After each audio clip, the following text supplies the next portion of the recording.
It's out of sync. Okay, then you're going to need to restart that, but then that's going to take up some more time and yada, yada, yada. So we can just laugh it off in... Yeah, we'll blame it on Wirecast. That's what's doing I think mine's out of sync too.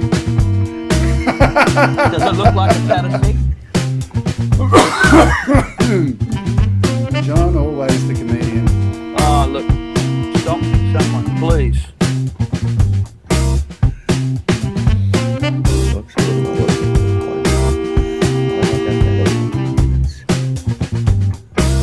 I hope you make by Is your audio ahead or behind? My audio? If his audio's behind, I don't want to hear it.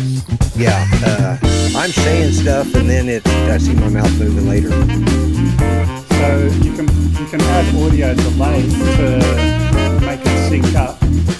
That's a property in your shot property. But then you'll just have to resign to the fact that every time you talk, we'll have a delay before we see you, if you know what I mean. So you'll have to work that out. But anyway, Yeah. just a suggestion. I'm not going to mess with it right now. Okay.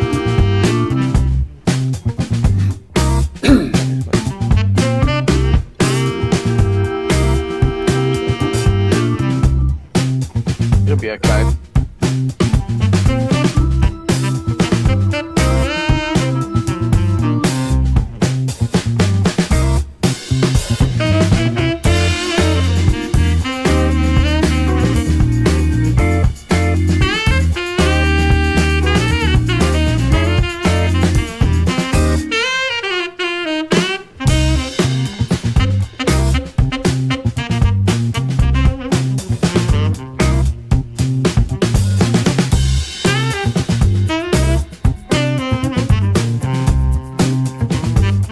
I'll pull up the features on a page here of the Mavic Mini 2 so I don't get it wrong, Greg. Okay.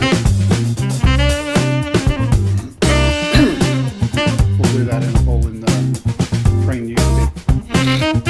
Yep, no problem.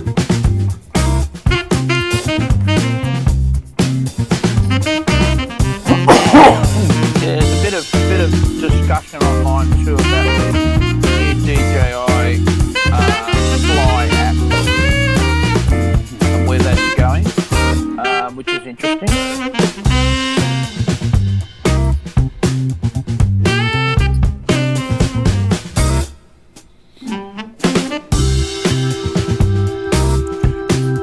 I still don't understand their reason from splitting it from DJI Go 4.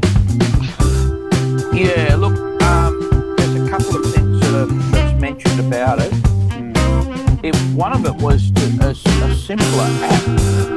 They wanted an engine, and they wanted users to get used to the Fly app using the Mini and the Mavic Air 2. That were their two main platforms. But here's what I'd say to that. In terms of control and command, all of that's going to be the same. You're going to do your protocols of the drone. Yeah. You can have different UI skins on top of that. We've got to go and cut over the live, so we'll... Great, your audio's live. Yep. Oh. That would be my producer. No. Bye. Shot on layer 5 down the bottom. Clear that. Yes, we know our mics are live. Well, we just found out our mics are live. I thought I heard it.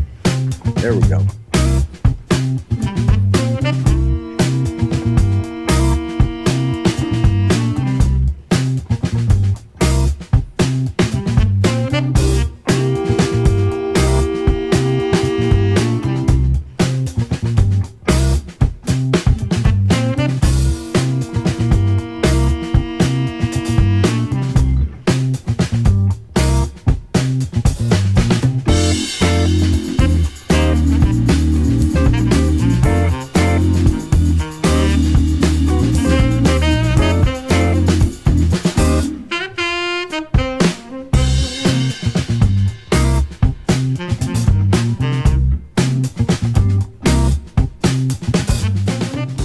Hello and welcome everyone. Well, we had an interesting discussion in the background that was going out over the top of the music. Sorry about that. It's not the end of the world. No, not at all. At least we know it's working. Hi everybody, welcome to OzByDrone. Great to have you back with us. Well, look, it's great to have you back always. And just a quick little update on a few things before we get into the news. We're going to talk about the Mavic Mini in a couple of moments. We're going to talk about the DJI Go application. And I want to do a quick little discourse on something else, the topic of Wirecast. So we use Wirecast, as you know, over here. And the people at Wirecast, when I sent in a bug report a couple of weeks ago, they decided they were going to turn off my Wirecast license. They just decided they were going to turn it off. They didn't like us anymore. So just a quick little message to our friends at Wirecast. I've written my own licensing server, so it's back online again. There you go. There's always a way, isn't there? Always a way. Play with me. Don't play with me. If you want to go and talk to me, you've got my phone number. But Wirecast and my friends over there, sorry, it didn't work. Anyway, back to the regular story. Let's move on. We're here and we're on. Let's talk about DJI Go and also about the new DJI drone. So, John, what have you been hearing?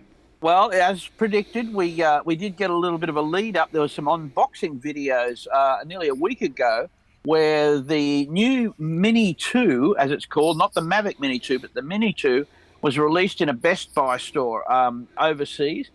So we had a couple of users get straight online. They weren't even drone pilots. They were just people that noticed it, thought, wow, I'm going to buy that. I know that's interesting. They unboxed it and they're looking at it on the videos going, well, I don't know what that is. That's a propeller. And but we did get to see the box so we could see some of the features. We did notice there was a 31-minute flight time on the battery, a 10-kilometer OcuSync 2 range. Well, that was the thing that stood out to me the most, 10 kilometers.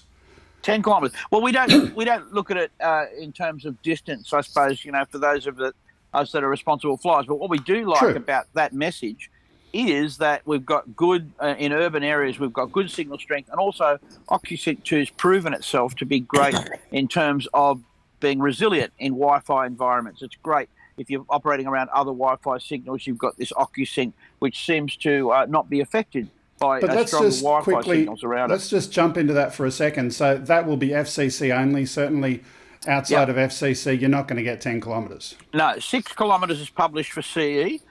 For Europe and Australia, of course, but in America, FCC, 10 kilometres. Let's just say it's going to be good.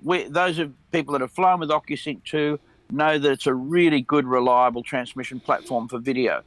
So that's been great because originally the Mini was only a modified Wi-Fi signal. So it really didn't stack up to what we were used to from DJI aircraft. Got a level 5 wind resistance. Now, this is one that you might gloss over that makes a big difference.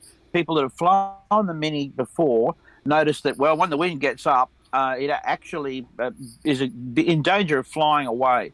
And so a few of them have flown away. This one will handle, it's reported to handle, a 36 kilometre an hour or 19 knot wind resistance. Now, that's up there with the Mavic 2. Mind you, I'd be very wary of that, but it says level 5 wind resistance. Now, this comes through actually better speed controllers, so the ESCs are working better. The aircraft is able to hold itself much steadier in stronger winds. Now, the actual camera, of course, everyone was interested in the first camera. The sensor is the same, but what they've done is they've unlocked 4K at 100 megabits in terms of the flow rate, which is fantastic too. Now, that's a processor increase. So what I think's happened here is I think the motors are pretty much the same. I think the camera sensor is the same, but what we've got is we've got a better processor. And the processor gives us the improved camera in terms of the 4K. It unlocks that. It gives us the better wind resistance in terms of speed control. Gives us the OcuSync 2 processing power as well. So that's my take on what they've done. They've got they're using the DJI Fly app. Now, this is the one that we've seen. Let's just pause for a minute. The maximum wind speed that is published, and I've just been doing Googling in the background for a Phantom 4 Pro, they said was 22 miles per hour, which is 35 kilometers per hour. What did you say it was again for this? I've got here, I had level 5 wind resistance, which was 36 kilometres an hour. So this is more powerful than a Phantom 4 Pro in terms of battling against the wind by about half a kilometre per hour. That's pretty impressive. It is impressive. And check those figures because we're still reading things as it just come out. But I can see Lloyd's going to check those right away because it is important in terms of what they've achieved. Remember that the inertia, the weight of one thing in wind, is not necessarily as important as the form factor or the cross-sectional area of the airframe. So you might say, well, a heavier aircraft will sit there. No, the reason the Mavic and the Phantom sit there in that wind, and particularly the Phantom, where it's got a high cross-sectional area, is it's got the grunt, it's got the power. It's a 1.4 kilo aircraft with a 2-to-1 thrust ratio. So if you take it down to the Mavic, which is much lighter, again, its thrust ratio is up there as well, so it's able to hold it. Dare say the thrust ratio of the Mini 2 is comparable because it only weighs 249 grams. So there is the element of it being light, but there's also the drag also, and it looks like it's quite a streamlined aircraft. And I'm just having a look. We had a comment from one of our viewers over here. Propulsion limited is something that pops up on the screen, giving you time to go and find your drone before the battery runs out when you're fighting the wind. So I haven't seen that before, but I'm still using DJI Go 4. Maybe that's something that's new and in the other app. Well, there's the other app's an interesting two things. So we've been following DJI and their app development. So you might remember many years ago, many people use the GS Pro app, the Ground Station Pro, very, very popular with flyers. It was reported to have been developed in Japan for DJI, has DJI branding. And, of course, it was still developed under the SDK that DJI were producing for DJI Go 4. So here's the thing. The flight controller sits on its own inside the aircraft. There's many ways with software to do it. What we're seeing now, though, is these different products. So what we think is going to happen, and here's more conjecture again, the DJI Go 4 app will probably go. And what we'll see is the DJI Pilot app and the DJI Fly app develop as two independent applications. One will be controlling things like the Mavic 3, the Matrice 300, all of their advanced controllers. It'll have lockdown, security, encryption, and so forth. And the Pilot app will definitely go towards, if you look at the Pilot app for the Matrice 300, it's absolutely magnificent. It's got a compass rose. It looks like a flight deck of an A380 in terms of what it gives you. And we're going to see a simplifying for the Fly app because, remember, not everybody has had this time. If you open up a DJI Go 4 app and follow me on this one or disagree, because a lot of people fly here, so you know how familiar you are with DJI Go. If you're a first-time user of DJI Go, it's complex. I get it. It's complex. It's very complex in terms of the camera settings, in terms of all of the multiple flight modes and quick shots. But let me say this, John. Let me say this. I still think that splitting up into multiple apps was the wrong decision, and I'll tell you why. Ultimately, talking to an aircraft is one piece of functionality that it doesn't matter what app it is, right? So that's in common. Talking to the internet, that's all in common. If you're doing that, recording to disk, that's all in common. The only things that are different is the user interface. Now, if you have a look at websites on the internet, you can very often change your theme to make it lay out and look the way you want it. Now, if you think you've got too many nerd knobs, then put it in simple mode. Have a switch that puts it in simple mode, but have the one app that still has the same power, capability, and functionality. That's where I think they should be going. Well, you know what? There is a beginner mode in DJI Go 4. And I tell you what, it's pretty hard to crash in beginner mode. The aircraft only moves 30 metres up and 30 metres away from you. And so that is always a good protector in terms of flying. But remember, this comes down to the things where people crash. So what if DJI have got, they get all this information, I crashed my drone, what were you doing? Well, I was actually flying an active track at the time and it flew blah, blah, blah. They would have all this data that says, okay, these type of intelligent modes that we've got here are complicated and, they're not at the stage where a novice can handle them. Now, I think they're adding them. If you look at the Mavic Air 2, which is a very advanced aircraft, mind you, for the price point where it is. It's quite incredible in what it's got in it. I think what we're going to see possibly, and here's another one that's just kind of interesting too, because it's got OcuSync. Both these aircraft have OcuSync. I believe that they'll match the smart controller to both the Mavic Air 2, which they have done, I believe, in September. It took about 4 months. And they'll also make the smart controller available in OcuSync for the Mini. Now, if you're a pro user and you're holding a smart controller and you can run a more advanced application with all of those extra functions, fantastic. The Spark was supposed to be flying with your phone. That was meant to be easy. Spark didn't work. It didn't catch on. It wasn't the foldable aircraft that everybody wanted. But look, we're all making guesses here. So, we can put this to bed and say, let's see what happens. There's a lot of options. I'm really keen that the smart controller could control the Mini. I've got one. I think it's going to be a great little aircraft. It doesn't need to be registered.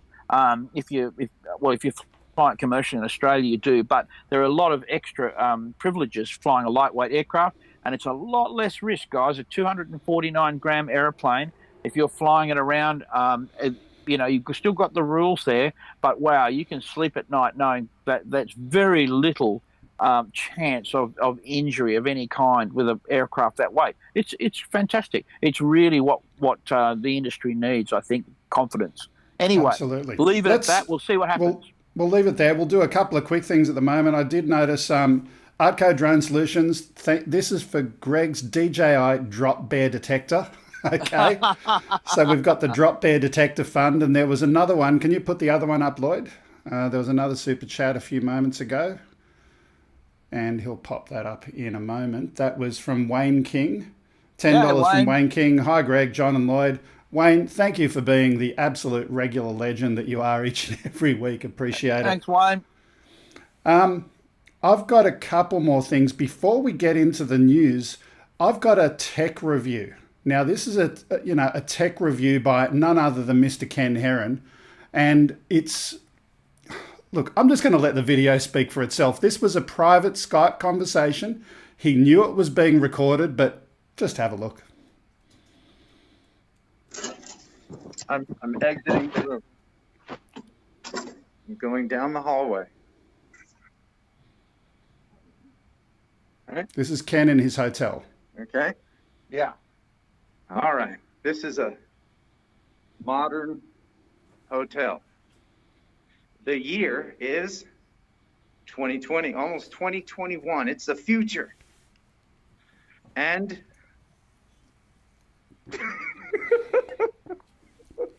oh, you've got to be kidding me. I love it. It's an honest-to-God payphone. I love isn't it great?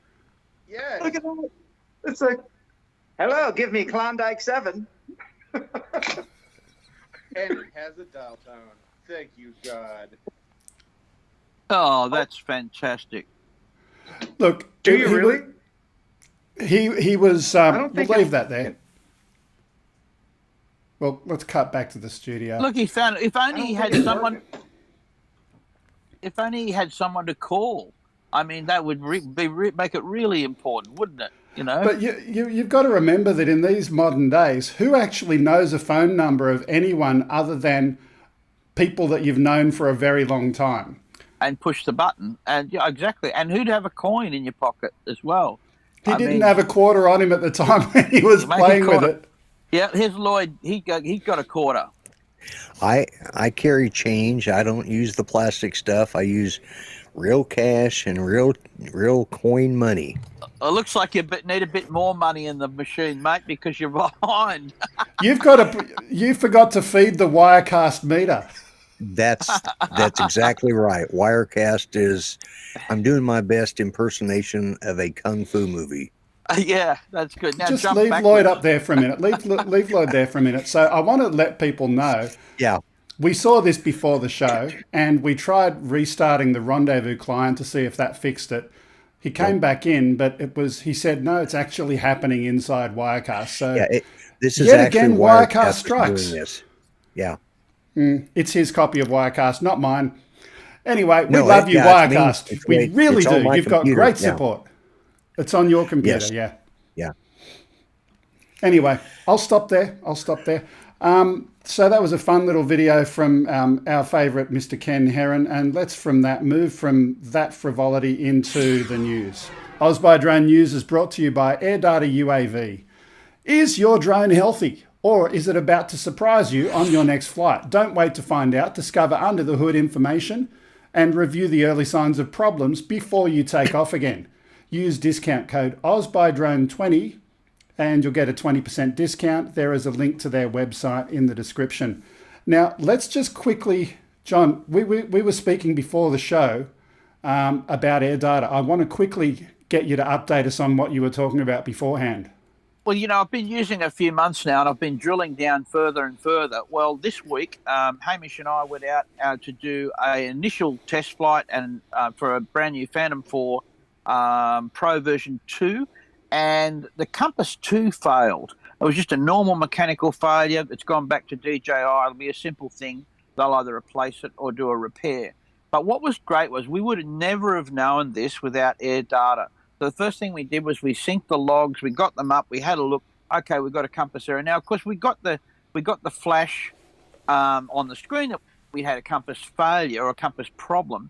Compass 1, it had reverted to Compass 1. But when we would go to AirData and we looked right into the player, into the high-level player, every event for more than 10 a second sometime are being logged, and you can play through a player, and we could actually see what was triggering a compass failure, which was fantastic. So it was really, as it moved through a certain direction, the compass mismatch was causing Compass 2 to drop out.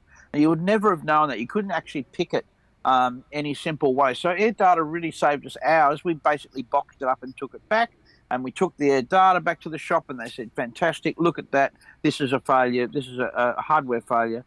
No problem. They said, yep, we'll send it straight off. There was no issue about what and the other thing is that you can actually see the stick movement. So when we could see the compass playing up and we were putting in yaw and the aircraft was tracking this way, and then all of a sudden it would get a wobble in it, we could see the disparity in the compass and the stick movement at the same time. Look, you can get a free account with them. We've got the Hero 360. It's already paid for itself. For us, we've got 8 or 9 airplanes on it at the moment, but I wouldn't fly it without it now, because I really think that it shows you, even in your battery status and everything, it's invaluable. Now, there are a few things like that. Check them out. We've had a look at quite a few, but for my money, AirData is the one that does it all. And if only MH370 had AirData when they were going and doing that flight. But anyway, let's move on from that. Our first story today is this one. Researchers have turned to drones to spot deadly box jellyfish in a world-first study. The team are testing the drones with local surf life-saving groups to get a true feel if this is the right solution to the problem. Surf life-saving clubs, as they're already using drones to spot sharks and look out for swimmers in trouble, but this is where they're starting to use it now for finding box jellyfish. Now, this first overflight, see the red circle there? I can't see that. And I've looked very, very closely, but it gets a bit closer in a few moments. Now, I honestly don't know if it actually picked it up or that was just them adding that later, but certainly here you can see the box jellyfish. And, in Australia, we love our animals that can bite you and do nasty things to you. And the box jellyfish is certainly one that I wouldn't want to meet. But do go and check out that article. There's a link in the description for all of our news articles, and you can have a look at that. But a good use of the photo processing of the footage from the drone. Absolutely. We're seeing AI creep in everywhere, guys, and this is what it's going to be. That's basically just taking the images that we've got and taking from the aircraft and using the processing power that we've unleashed, the world has unleashed to do that with AI. Fantastic.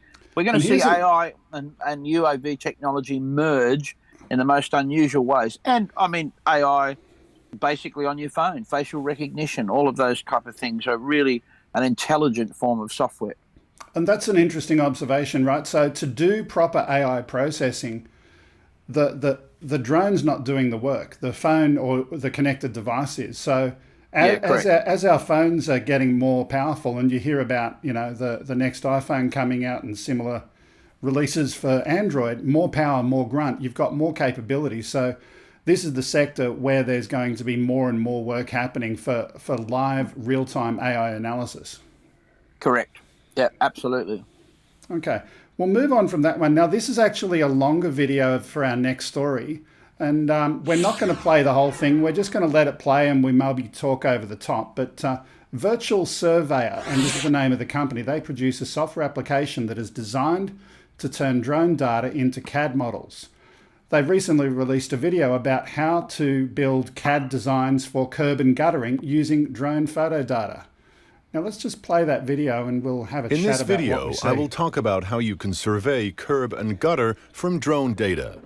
Now, admittedly, this is a tutorial video and apologies for that, but I wanted you to see what they're doing. So, in fact, I might turn the volume down and we'll just chat about it. So, using the drone data initially, they go and do their line against that. Let's just wait for it to move up.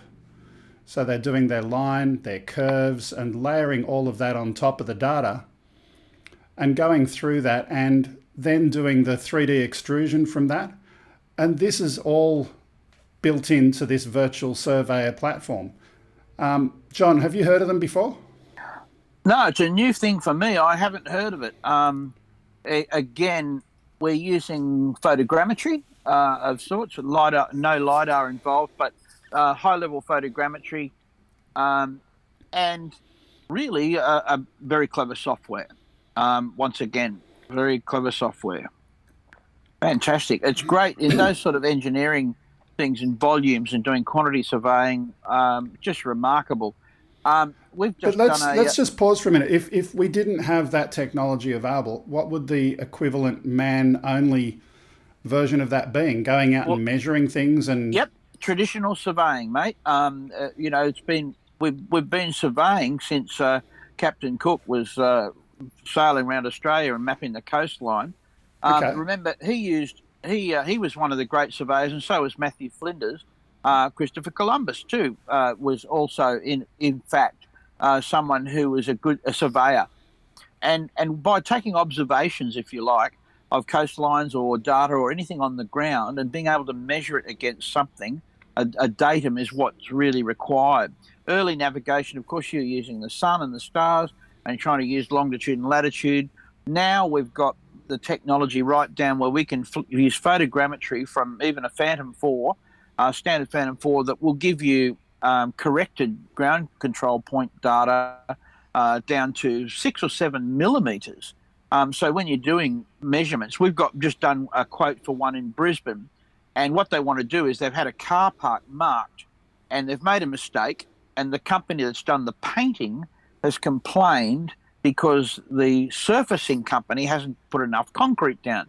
So there's a big dispute on, and like you're looking at there, a car park, they said, well, we'll put the lines back, you know, but we want to map, we want to put them exactly back where they were. So they said, well, we're going to take an image of it. So we're going to fly the car park lines so that they are put back exactly the same way by the company who made the mistake, if you like. So interesting little problem. But again, look at the detail that you're seeing there in terms of just from photogrammetry, 3D photogrammetry. Now you can remove those, remove the trees, what's this we call a digital surface model. So if we want the actual ground, the layer of the ground, we can select items like Photoshop and take them out of the 3D model. So that if we're looking at, we wanted to get a volume measurement, how much concrete was down in that step there, which seems to be what they're doing. We don't want the trees or the things above the surface to be in the volume measurements. So we can take those out, and it's called a digital surface model or a digital terrain model. So just wonderful stuff. I mean, you can check. But I don't know if you saw on there as well. It automatically did water flow based on the trajectory of the surface. It was automatically putting those lines on it and finding out the capabilities of handling water into those gutters. Yep, absolutely. So the trick, guys, here, and you might be interested in terms of those of you listening who are hobbyists thinking about your future in the drone industry, is to start reading about this stuff, checking out survey, because there's a big market for it. If you don't want to go into the drone business taking pretty pictures of houses, not that there's anything wrong with that. The real estate market is an absolute free-for-all in terms of taking, and there's lots of people doing that work. But there's a lot of work too in survey these days. So you don't necessarily have to have the end product skills. Of course, what we concentrate on in our business is capturing the photos first. We do that safely. We do it within, the drone regulations and laws and with the licenses and so forth. And when we've got the photos, we'll either do basic drone deploy type stuff ourselves, or it'll go onto a specialist for higher end stuff. So virtual surveys are really another one of these products that's going to be high end, that you really want someone that knows what they're doing with GIS, like an engineer, to use. But mind you, you can go out and collect that data for them. Not every engineer is going to do the flying. So there's always that job. I just think that this is a good bridge application that can actually allow people who are not professional surveyors to still get to the point where they can get a reasonably accurate CAD diagram and get that modelling happening without spending a fortune. It's interesting to have a look at, and I encourage you to go and have a look at that piece of software. Check it out. Okay, next on our list, we've seen a few firefighting drones before. This particular one can access hard-to-reach areas and put out fires without putting humans in danger. Now, let's have a look at that one. Excuse me.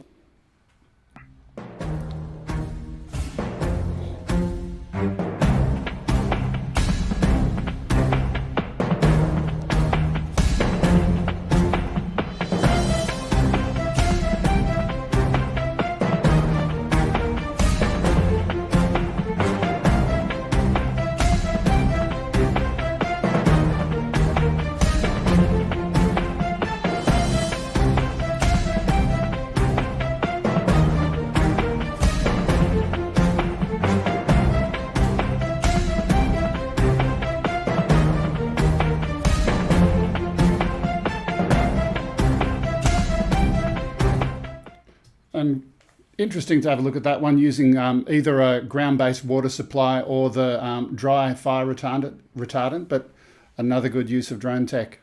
Fantastic stuff. Okay, next one I've got is a tethered drone. This is Alistair is the name of the company, and they've announced the development of its new Orion 2 tethered unmanned system for military, government and industry users. Unlike other multi-rotor drones, the Orion 2 hexacopter delivers round-the-clock surveillance, and they claim up to 24 hours at a time, and we'll talk about that in a moment, but making it a true persistent surveillance platform.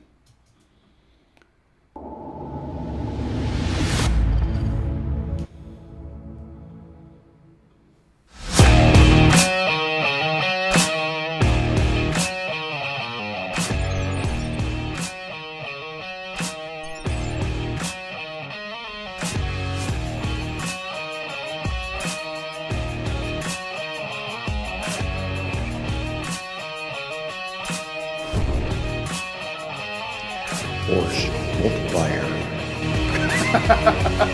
You had to do it, Lloyd. Are you hearing that music today, Lloyd? Yes, I am. There's a bug. Wirecaster's working. This is something that hasn't worked for a long time, but anyway, don't know why it's working today. I can hear it too. Yeah. Usually when I turn the volume down, it used to stop sending that to you, so who knows?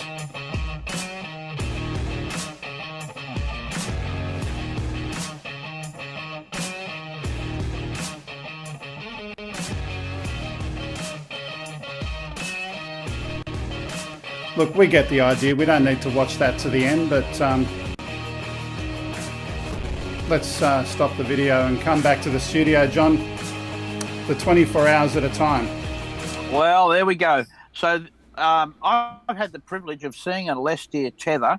They brought it out to Australia because we were looking at it for constant surveillance solutions above prisons here for Merrow and Partners, who we work with, as you know, in the prison industry. So this is version 2 of that. We looked at the aircraft. They're very expensive, I'll say that. But, of course, for some companies or people, defence, the money's no object. We're just spending the taxpayers' dollars, so that's easy. But coming back to the point of 24-hour surveillance. So if they claim 24 hours, what do you do then? Do you land the aircraft and put it up again for another 24 hours? Why is it 24 hours? So is this just a magical number, say that's all we're going to guarantee? Because we flew an Inspire on the tether for 5 hours. Now, when you got an aircraft sitting above you or above this box for 5 hours, it's a long time. I mean, 24 hours is a long time. If you're going to wait through the night and come back next morning and there's your aircraft sitting there. Now, I believe that we're going to get this type of technology, tethered power technology. But when you go and have a little sleep or you don't have someone watching it and the wind comes up, that tether is in a world of problems. Tethered flying is very, very susceptible to the weather. Let me tell you, if you've tried it, you've done any kind of tether flying, the wind is absolutely a nightmare for a tether. So you need a very strong, powerful aircraft to do it. You're going to be drawing a lot of amps up the line. And look, it's there. It's going to be developed. But the whole idea, our client wanted something they could just purchase like a camera on a pole and leave it there and not worry about it. Well, you're going to lose your $100,000 aircraft. That's what we're talking about, because it's going to either wind gust or rain or something else is going to take it out. So look, there's lots of issues. If you get down to the practicalities of flying 24 hours on a tether, there's a lot of problems there. This company's spent a lot of R&D looking at it. They've got a product to market for the military. They're not necessarily suggesting that they put it in a domestic situation yet, because I think there's a whole lot of reasons why you can't in terms of the regulations. So let's talk about what you said. You said $100,000 camera up the pole. Why not actually just put a camera up a pole? Well, that's what we did. That's what we did. We got an extendable pole. So put the camera up here, and there you go. Because it's much cheaper. Because ultimately, when you've got something at 400 feet, right? That's not going to give you what you want, assuming it's for surveillance purposes. Yeah, 400 feet's higher than any tether. These guys will only guarantee 100 meters, and that's a maximum on a tether. Okay. Most if anything over 50 meters on a tether is a long tether.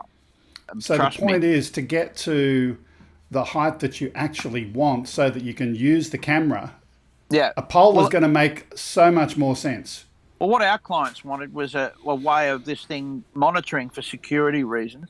And then all of a sudden, they see some bad guys they want to chase, and it would detach the tether and go to battery power, and the drone would chase them off in active track, which is all, a reasonable request. The thing sees them, it goes off, it's already in the air. And that's something, if you've got bad guys doing something that you want to chase, nothing better than having the drone sitting there ready to go in the air, watching them. So I think the market's going to start wanting these things. They want drone in a box. They want self-launching and self-flying aircraft. We're going to have this autonomous thing, but we won't have. We've had that discussion before. Watch the space. It's going to come in. I think pilots are going to be around for a little while yet, same as they are in aeroplanes. Okay. We're not going to see fully autonomous aircraft. We know we can fly them. We've seen large airliners fly without pilots before. It's just not going to happen in the space for a while yet. It'll happen in our lifetime, though. It'll even happen in Lloyd's lifetime. So, Moving right along. Just a quick little sidetrack where before we go into the next story. We don't officially have a guest today. We may have someone popping in later, but it's not guaranteed. The person we originally wanted to have was unable to make it today. So if anyone wants to pop in, Lloyd, chuck in the rendezvous URL into the chat room, and we're going to have a little bit of fun. I want people who are Australians, particularly in the chat today, to come up with Stump the Yank questions for Lloyd. And you can either do it in the chat, or you can do it by coming on live on the screen, and you can jump in and you can stump the grump. But for the moment, let's move on to our next story. This one is a new camera, and Freefly has been busy in the last month releasing a brand new drone called the Astro and its first 4K camera called Wave. The Wave camera looks particularly interesting with high resolution and high frame rates.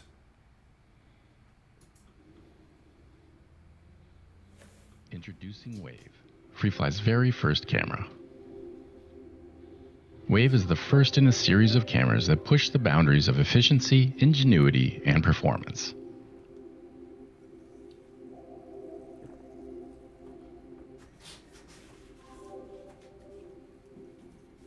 Wave can process 3.7 billion pixels every second, uses a lightweight 5:1 compression, and does all of this consuming just 19 watts of power. What does this mean? It means that a camera the size of a book and weighing 716 grams can shoot up to 420 frames per second in 4K and 1,440 frames per second in 2K with unlimited record time. Yes, Wave is the first camera to feature unlimited record time at high speed. It's got a fast internal 2TB NVMe SSD that allows for 35-minute clip length. You are only limited by the hard drive size. Shooting high speed is now just like shooting anything else. Push record to start and stop, and Wave captures everything to solid-state memory. As simple as that. Wave can go even faster if you need it to. By lowering the vertical resolution, Wave can shoot up to 9,259 frames per second, which comes in handy when you really want to watch an arrow fly or a drone motor shake. Wave features a Super 35 global shutter sensor paired with a locking E-mount. E-mount has one of the shortest flange distances and allows users to adapt just about any lens they want to use. So let's just let that, I was going to let it continue to play while we chat, but what do you think about the crazy frame rates that we've got with this camera? Well, that's fantastic. 9,000 frames per second. Now, obviously, you're not going to go and put that on a Mavic Mini or anything like that. No, look, it's fantastic. Look at those pictures. A 716 gram, did I hear that right, for the camera? I think that was about close. Then a hard drive. So you're really looking at exceptional a camera there in terms of what it's able to do and in terms of the weight. So we've seen weight reduction down with broadcast video quality for a while now because obviously, GoPros, when they first came out, this was an amazing camera that a lot of film professionals used. They were using GoPros to do broadcast television stuff, but they'd poke the camera over here, they'd get these other shots. But we've also seen, that's magnificent. We've also seen, the normal shoulder cam that you used to have. You used to see guys drag around this thing that they'd lug on their shoulder with battery packs on the back. Then we sort of saw a lot of people moving to DSLR cameras. So the technology converges. And what we're looking at here is very, very sophisticated sensors merged with good optics and, of course, processing power. It comes down to that. You've got to have these bionic type chips where you can actually collect that much frame rate and that much information stored on a hard drive. Even look at your SD cards now, 170 megabit transfer rates on SD cards. I mean, all of that technology is what's coming to the fore, and the amount of storage, 256K on your tiny SD card as well. So 256K, it might be a bit more than 256K. Sorry, 256 gigabyte, I should say, wasn't it? Is that right? Yeah. 256 gigabyte. Thanks, Greg. Yeah. So all of that miniaturization, that continual miniaturization. Look at cameras. Can you imagine if we had that kind of camera and that kind of processing power on a Mini 2, or it'll be a Mini 5 by then? I mean, it's possible. It's actually possible to get that kind of vision. And the televisions that you'll watch it on, you know what I mean, in your room, that's the other thing. Now, the consumer at the other end has got to have the playing device that can demonstrate that kind of quality and that type of have the processing power, your smart TV. Not necessarily, because this is something that's going to be pre-processed, all right? You capture it in that high frame rate, and then you're bringing that to something that you can slow down and do some slow motion photography with. But you know what I find really interesting? The company involved, FreeFly, they've obviously got their new drone as well. And if you have a look at where that's going to end up, right now, this camera is not on that drone. Yeah. But a lot of the bits that are heavy are going to be in common, your battery for it. If there's the ability to merge some of the CPU, GPU components together, that leaves only the sensor. Yes. So this absolutely can and will come in time to their drone technology, and I'm looking forward to it. Yeah, absolutely. No, I agree. All of that technology is going to merge, and we're going to go see more and more of it. Now, I noticed that in January we're going to have a new P1 camera. I might have mentioned last week for the Matrice 300. There's 45 megapixel, a full frame camera in a tiny golf ball size camera, which would normally be a massive piece of equipment. So again, technology being pushed. Weight is everything, guys. We're flying these things. Every gram of weight that you lift into the sky either cuts down your flight time or cuts down what you can do with the camera. It's all about weight, and really the fundamentals of gravity are at the basis of it, aren't they? Can't cheat gravity, guys. Absolutely. Let's have a quick little pause from the news, and I'm going to open up my chat for YouTube. Now, anyone who's got any suggestions on some Stump the Grump questions, we're going to quickly get you to go and put that in the chat room. Lloyd, I want you on your honour to not be looking at the chat room for the next little while. I can see him there on the other screen. There he is. Now he's rolling his eyes, so he's definitely not looking. We're deliberately wanting to stump the grump. So anyone who's got anything they want to ask of him, now's the time to put it in. If you want to come on the screen, you're welcome to do that as well.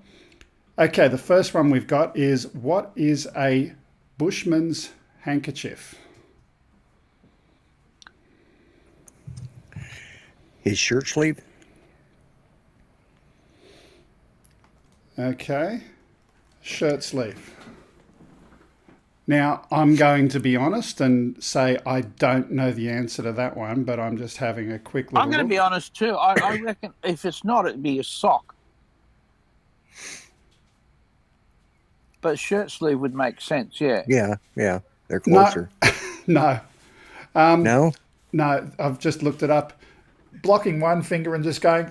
Oh, yeah, the hand, yeah. Let it go out onto the ground.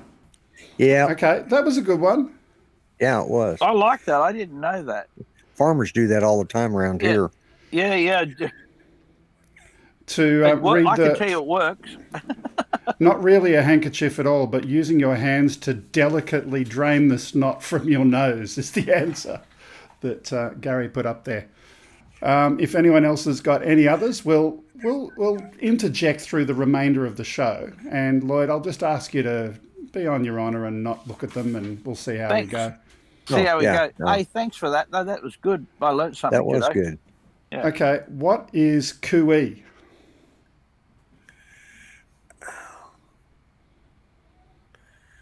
It's a call I hear a lot of Australians use, but I have no idea why they use it. To call You don't use that in America? Don't you stand out on the Grand Canyon and go, cooey? No, if we do anything, we go suey, and that's usually a hog call. Is it? Yeah. What would you, if you're standing at the edge of the Grand Canyon and you want to hear the echo, what would you yell that out, suey? What would you yell probably at? not. We'd just probably say hello, hello, hello, hello, hello. Oh, okay, yeah, right. So we got something different there. So the answer that Gary's put up here is a loud Aboriginal cry in the outback that tells people where you are, assuming that they're within cooee range. So if you're not within cooee of something, you're nowhere bloody near it. Now we say that's a term, isn't it? Yeah, he's not within cooee of it. You know what I mean? Which is great. Yeah. I've heard it used, but I didn't know exactly. With suey, it's like suey, and that's calling the hogs to be fed. Okay. Don't know why they use that term either. Yeah, we've got one from E0. Grumps, what are the 3 numbers on the back of your credit card?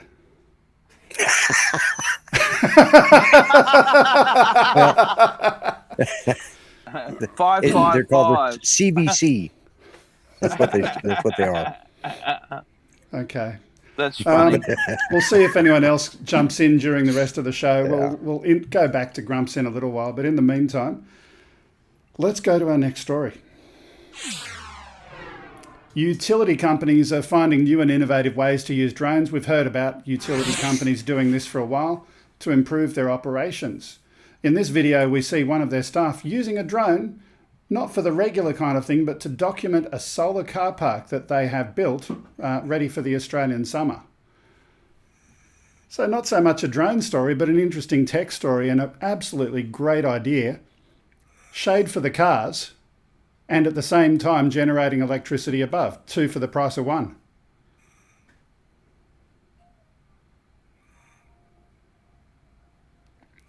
So this one's out of Northeast Water, New South Wales. Northeast Water is the name of the company.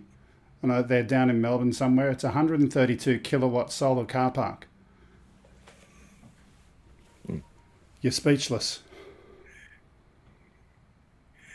That's pretty good. I've actually seen that before. And here's another one I've seen, Greg, that you might find interesting as a talking point. We did a survey for a solar farm out in western New South Wales, and it was massive. It was acres and acres. And what they did was they've elevated 2 meters all of the solar panels, and on an angle, and they're on stands. But the reason they've allowed the distance underneath is so they can still have sheep on the property. And I thought, well, that's interesting. How's the grass growing? They said absolutely fine.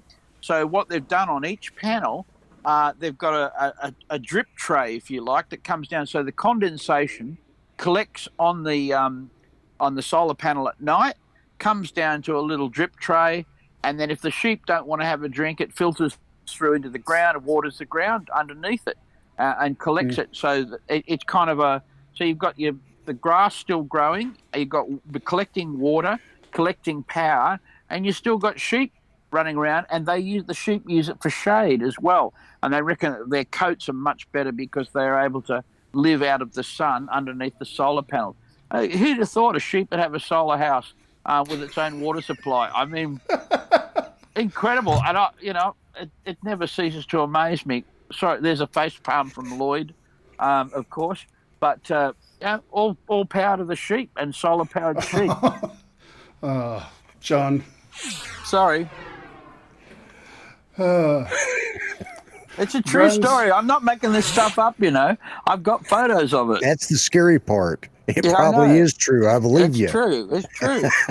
Normally I'd You say guys that's are a whole... too nice to your sheep.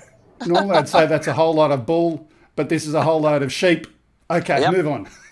Drones are now being used to flatten the curve, according to Dragonfly CEO Cameron Shell. They said in the beginning of the pandemic that he wanted to use drones to flatten the curve by using highly specialised sensors and artificial intelligence. The drones can monitor and determine if people in the area are wearing masks and social distancing. They can monitor an entire crowd and transmit the collection data and show people within the crowd if they're doing the right thing or not. And have a look at an overall risk profile. Let's just put that full screen for a moment. So yeah, just doing circles around the feet of the people and to easily go and see if they're doing the right thing. Another use of drone photography and AI. That's Another pretty cool. waste of human intelligence. Let's just... That's a big word for you, Lloyd. Let's all just dress in a bubble and call it good, geez. Yeah. We've got to wrap cotton wool around every one of us in the world now and make sure that we're totally protected from everything that might happen. Yeah. Yeah. Okay. We've got 3 more quick stories to end the day today. The first one is a proposal drone, and this one, a comedian proposed to their lover using a drone, and she said yes. In this short video, drone camera is seen transporting the ring in a small box to Ronnie, and the lady could not hold her excitement.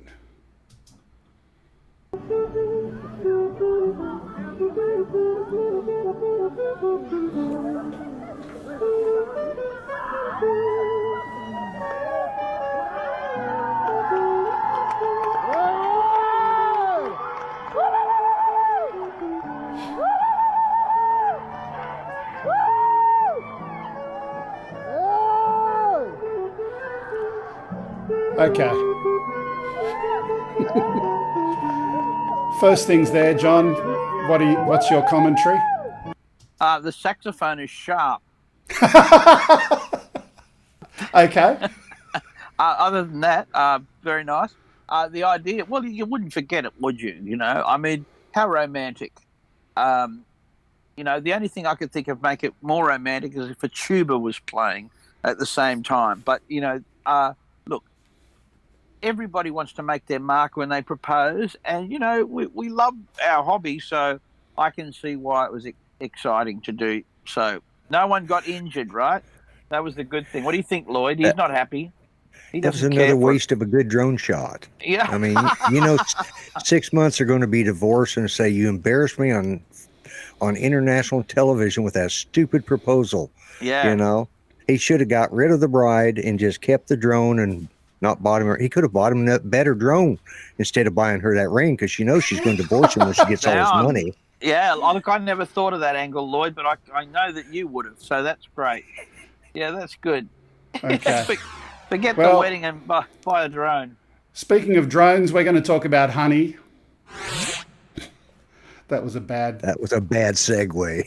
Yeah, when searching for drone news information, sometimes something from left field pops up. This is one of those times. This story talks about a drone of a different kind. Pulled a frame out here, and this is brood, and this is cap brood, and these bees emerging here from the bigger cells are drones. You can see a drone about to emerge there. It might take 10 minutes or 15 minutes. It's munching its way out of its cell, and there's a tiny little cap there that it eats all the way around, and then that will flap open in a second, and then the drone will pop out. This is one of the few remaining drones in this hive. Drones have no sting. They also have very big eyes, you'll notice. The eyes cover most of the head because they have to chase the queen in flight to mate with her. They also have a very big furry thorax because they need strong wing muscles in order to chase the queen. But the worker bees will throw the drone out at this time of year, and it's unusual to see drones in the hive.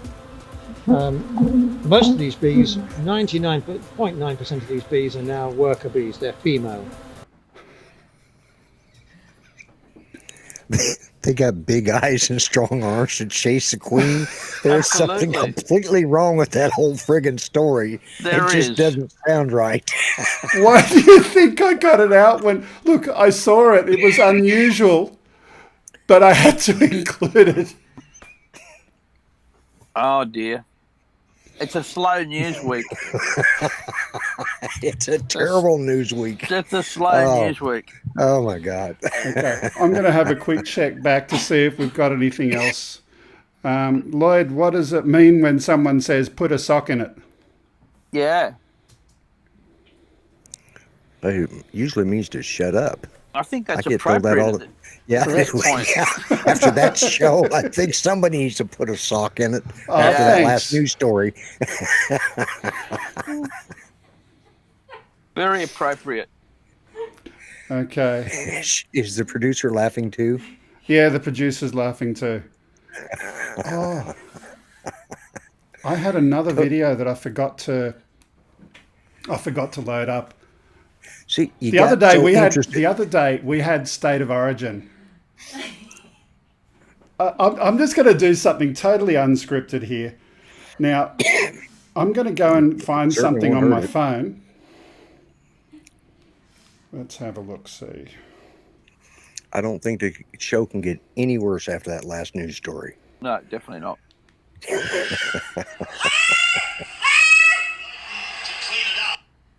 That was my wife. You're brave.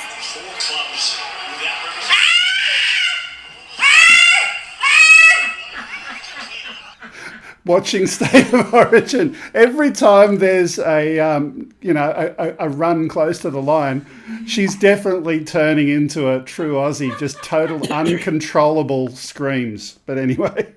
You might have to explain State of Origin's a football match, Lloyd. Yeah, I kind of figured that after a second. Yeah, good. Yeah. It's a game it's a game without shoulder pads. Yeah, well, it's Aussie football. Yeah, what's an ocker? An ocker? I have no clue.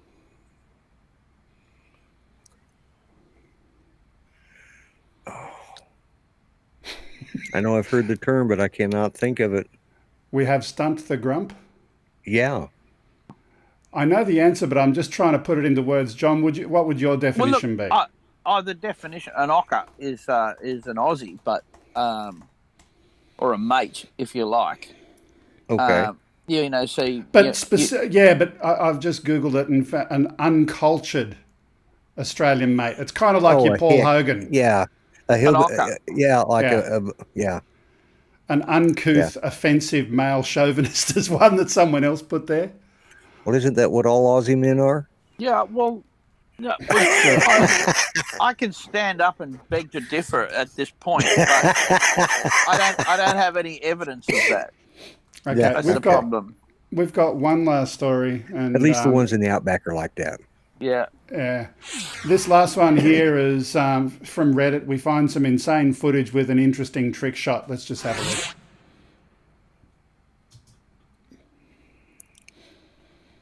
So we got 2 camera views, one from the drone, one from on the side. Oh, that's cool. Oh! Wow.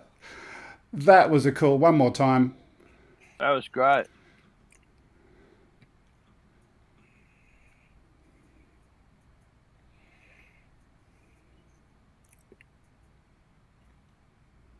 Oh, there we go.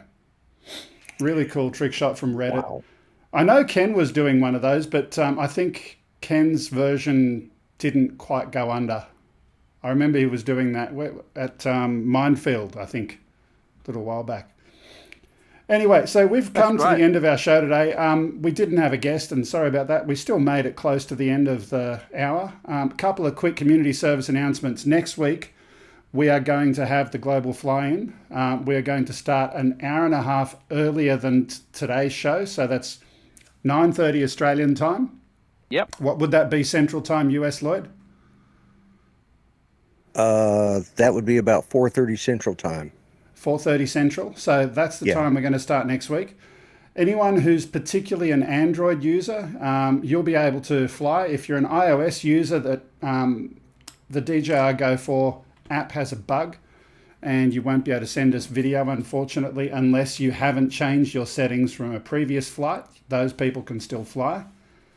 So that's next week. The week after, we're going to do something a little bit different again. I want to have a multi-stream where we're going to stream not just on our channel and on Ready, Set, Drone. Instead, we're going to go to maybe Lloyd's channel, and we're going to invite 400 AGL and maybe My PI Dream and all of these other little channels, and have a big stream fest, for lack of a better description. That's cool. All of us get together, and you can watch on any channel you like. You don't have to watch here. You can watch on their channel. We're going to get all of those people together and have a chat about, I don't know what yet, all sorts of things. So we'll worry about that 2 weeks from now. In the meantime, Lloyd, any last words from you? And I know we've got to definitely hear about your concession speech.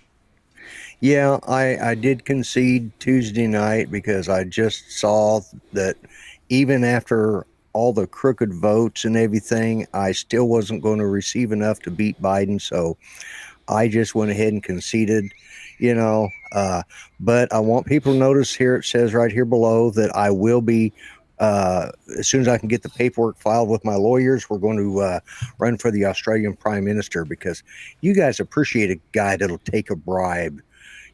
Like they just, I was honest. I said I'd take a bribe, and nobody voted for me except 400 AGL. He did vote for me.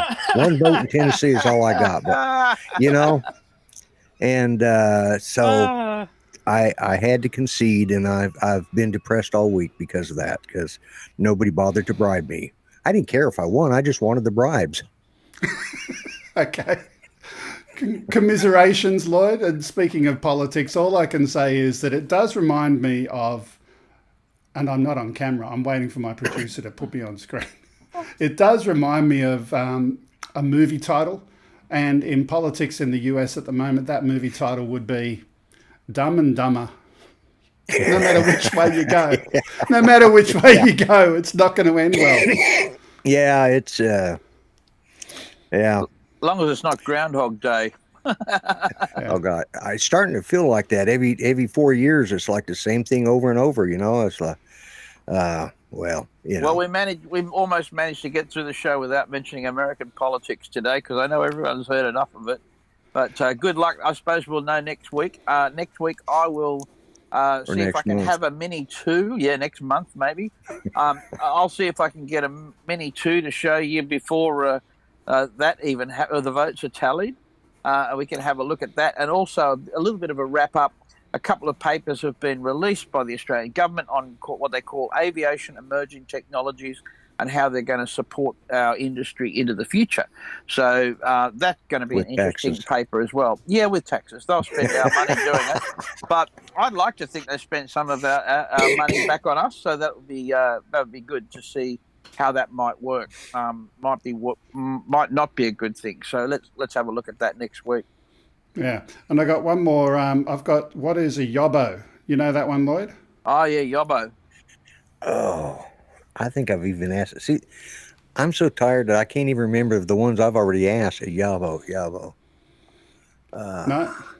Give up? I can't think of it. You never heard the phrase? Because it's like ochre, really. It's similar. It's similar. A yobbo is a loudmouth who's a larrikin who likes the sound of his own voice. That's a yobbo. Often a troublemaker. A yobbo typically has deep Australian twang to his accent, in which case he's an ochre. So they're kind of related. It's kind of an ochre. Okay. That's what I thought it was, but I couldn't remember. Yeah, we have terms like that too. We've also got Gary Huppert, who says, I voted for you, Grumps. So there's your other vote. That one. All right. Grumps, I knew there was at least... Grumps, you said you've already checked the votes and you've only had one. So that's some more votes that have gone astray. There you go. It's probably lost in the mail. It's lost in the mail, man. That's where most of mine ended up, was in the mail. Well, in your case, Lloyd, can we stop counting now, please? Yeah. I think it's pretty assured, that I've got all the votes I'm going to get. Yeah. Most of my votes were actually filed in the round bin rather than the square vote bin. Yeah. Yeah, I believe it too. Okay. So, Grumps, thanks for being with us today, as always. And John, any last words from you, my friend? Yeah, look, great. Looking forward to next week's show. Fly safe, everybody. And keep your eye on DJI. We don't know what's coming next. All right. Yeah. Okay, thanks for watching. Thanks for being with us. Just the last quick little ads. Number one, if you want to send us anything, upload@gregkuhnert.com is the email address to send it to. Please do follow us on the various social media platforms, OzByDrone on each of them. And lastly, postal address 5/127 Princess Highway, Sylvania, New South Wales 22224. That's all for this week. It's been fun as always. See you next time. Bye-bye. See you guys. Don't forget to check out AirData. See ya. See ya. Bye-bye.